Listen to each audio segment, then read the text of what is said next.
First, I opened up TikTok and went to carousel in the templates. I already had the pictures how I wanted them and edited them in TuneMe.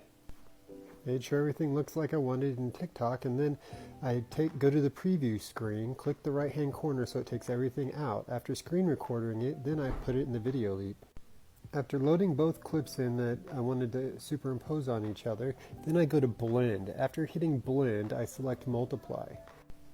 And now the plain putting green shot looks a lot fancier with their pictures flashing over it.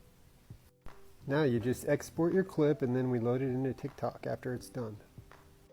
After we get the clip that we've already edited, now we start adding stickers to spice things up. Throw some fireworks in there. The stickers really add some flair, but you don't want to go overboard. And then you can set the duration or the positions. After that, we start loading in stickers and the 4th of July, actually the words. Set the duration on that because I only have that pop in probably, I think, 3 or 4 seconds. Figure out where we want to place that. Then we start adding pictures. We remove the backgrounds and then we put them in for their durations, and then that gives it a little bit more of a personal touch.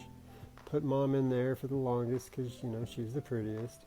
And then we have the girls in there because, everybody wants to see the girls. Dad's in there for the least amount at the top. Then we didn't want to forget, the good life because it's a good life. Oh, hey, where do we put this one?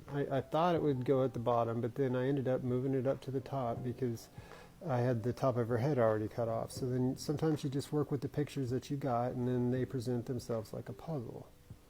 Now we added in the ball for the good life, and then that makes it ties everything together. Set the durations on everything, and then you add a little bit more personal touch with the text. You can add whatever you want. I added a few things about, I hope you have the same amount of fingers as you started, and, I hope everybody had a great one.